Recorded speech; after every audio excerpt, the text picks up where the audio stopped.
দেখো এই মুহূর্তে কিন্তু গোটা নেপাল জুড়ে সেখানে সেনাবাহিনীর নিয়ন্ত্রণ রয়েছে, তার ব্যতিক্রম নেই বীরগঞ্জেও। আমরা আজকে সারাদিন বীরগঞ্জে ছিলাম। বীরগঞ্জের রাস্তা একেবারে শুনশান, রাস্তাতে সেনার টহল চলছে জায়গায় জায়গায়। গুরুত্বপূর্ণ সরকারি দপ্তরের বাইরে সেনার পাহারা, বীরগঞ্জ জেলের বাইরে সেনার পাহারা, আর নেপাল পুলিশ তাদের টহল চলছে গুরুত্বপূর্ণ মোড়ে মোড়ে। এবং যত জনপ্রতিনিধি রয়েছে, সরকারি আধিকারিক রয়েছেন, সাংসদ, বিধায়ক, মেয়র, তাদের বাড়ি একেবারে ভাঙচুর করে আগুন লাগিয়ে ছারখার করে দেওয়া হয়েছে। জনতার রাগে, জনতার রোষে সেই সমস্ত পুড়ে ছাই হয়ে গিয়েছে। এবং সেই জায়গাগুলিতে, সেই বাড়িগুলিতেও কিন্তু গুরুত্বপূর্ণ ইনস্টলেশন যেগুলো রয়েছে, যদিও সেগুলো এখন আর আস্ত নেই কোনোটাই, কিন্তু সেই সমস্ত জায়গায় জায়গায় আমরা দেখেছি যে নেপাল পুলিশের নজরদারি রয়েছে। এর বাইরে রাস্তায় বেরোনো নিষেধ রয়েছে, রাস্তায় কোনো রকম জমায়েত করা যাবে না। কারফিউর ক্ষেত্রে যেরকম নিয়মটা হয়ে থাকে এক্ষেত্রেও তাই। এবং কারফিউ বলবৎ থাকার কারণে যে সমস্যাটা তৈরি হয়েছে, সীমান্ত পারাপারের ক্ষেত্রে সমস্যা তৈরি হয়েছে।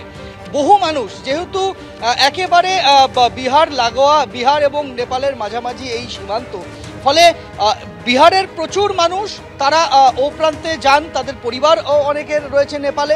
আর নেপালের মানুষজন তাদের সব কিছুর জন্য, রোজগার থেকে শুরু করে ব্যবসাপাতি, ব্যবসায়িক জিনিসপত্র সমস্ত কিছু সংগ্রহ করতে আসেন। ভরসার জায়গা হচ্ছে এই রক্সোল। ফলে সে জায়গায় দাঁড়িয়ে কারফিউ বলবৎ থাকার কারণে কিন্তু পারাপারটা বন্ধ। এখন ঘড়ির কাঁটায় 6টা বেজেছে, বিকেল 5টার পর কারফিউ শিথিল করা হয়েছে।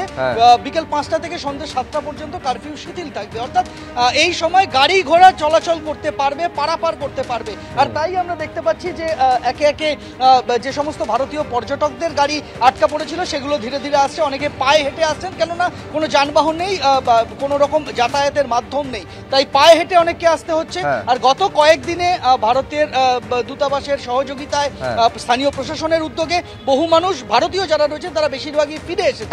জেল ভেঙে পালিয়েছিল বেশ কয়েকজন কয়েদি, তারা ভারতে ঢোকার চেষ্টা করতেই বেশ কয়েকজনকে আটক করা হয়েছে। এবং তারপর থেকে নিরাপত্তা ব্যবস্থা এবং ভেতরে ঢোকার সমস্ত নিয়ম কানুন আরও বেশি কড়া করা হলো।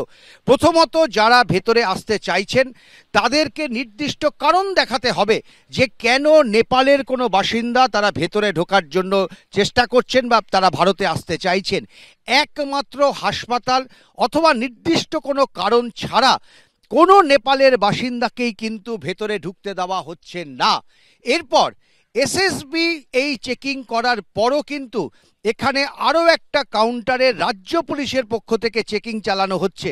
অর্থাৎ এসএসবি এখানে ছাড়ার পর এখানে এসে আবার তাদের নাম নথিভুক্ত করতে হচ্ছে, কেন তারা আসছেন, কেন তারা নেপাল ছেড়ে ভারতে আসতে চাইছেন, তার সমস্ত কিন্তু নথিপত্র এখানে দেখাতে হচ্ছে, জমা দিতে হচ্ছে। এবং তারপর এই নথি পাওয়ার পরই কিন্তু তারা ভেতরে যাওয়ার অনুমতি পাচ্ছে, না হলে বাকি কাউকে ভেতরে যাওয়ার অনুমতি দেওয়া হচ্ছে না।